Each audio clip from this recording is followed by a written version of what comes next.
Shapoi, how are you doing? In this video, my 2 best ways on how to trust the universe and embrace the unknown. So let's dive straight into this video. So why is it possible that you cannot trust the universe? I mean, what should you actually trust? Should you trust the moon, the stars, the sun, the galaxy, the entire universe, the entire multiverse? What is it that you really should trust? I think it's really about learning to trust yourself. So what happened that we lost trust with ourselves?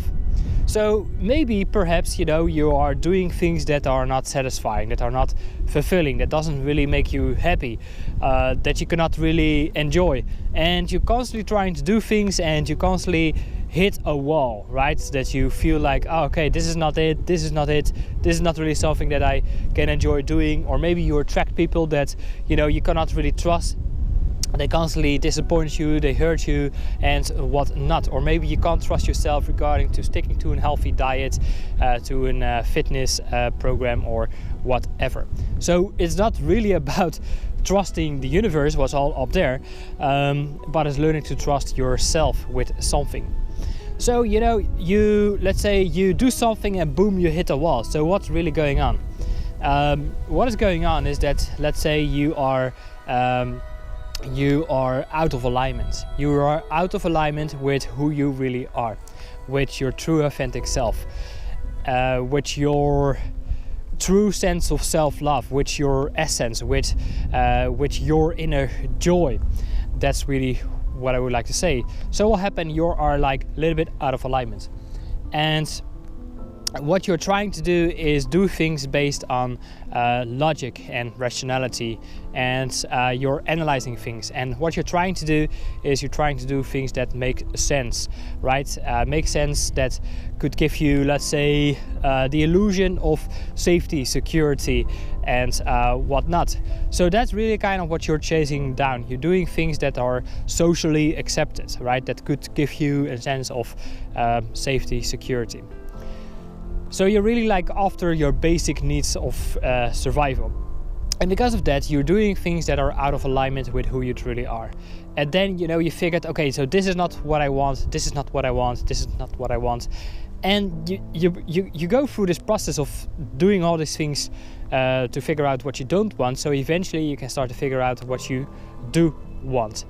Now, there really comes the big shift, because if you have done so many things like, okay, so this is not what I want, this is not what the kind of people I want to hang out with, this is not really the kind of food that really serves me. So eventually you come to a realization what you do want. Okay, so maybe take some time, and then really it's about these 2 things. Is okay, so then you get a glimpse, you get a tiny little glimpse of what tastes good for you. And if something comes to you and you say, okay, this feels good, of course the mind kicks in and it starts to rationalize and judge things. And it's really about the ego that really is about sticking to the old.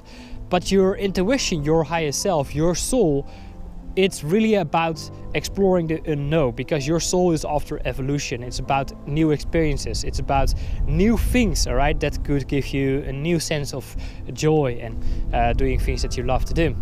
So that's really what your soul is after.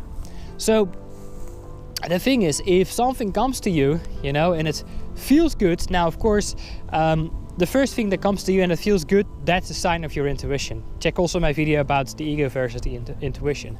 But then the second thing, the ego kicks in and it starts to judge, like, yeah, but you cannot get experience safety and security with doing that, right? You cannot meet your needs with doing that and whatnot. So that's really about the ego. It's more about your self-image, identity. Check out the video. So what's very important is that you learn is to get out of your own mind, okay? I made a more in-depth video about that, on how to get out of your own mind. So what's very important is that when something comes for you and it feels good, is that you embrace that feeling of doing that what feels good. Is to embrace it, is to allow that feeling. And the thing is we live in a society where we are very trained to think things with logic and analyzing things and rationality. So we live in a world that is a bit more out of balance, and it's more about the left brain, the masculine energy.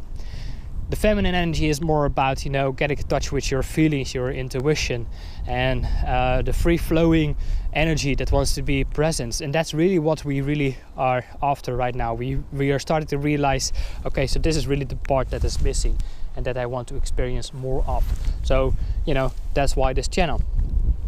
So if something comes to you and it feels good, you know, allow that feeling to come. Feel that feeling, you know, don't judge it, don't suppress it, like, yeah, okay, whatever, it's a nice feeling, but you know, it's not going to make me more money, whatever. And then you go back to the old, and then in the old you hit another wall, and you know, and then you realize, hey, wait a minute, you know, that feeling that I recently had actually felt pretty good. How can I start to experience that more?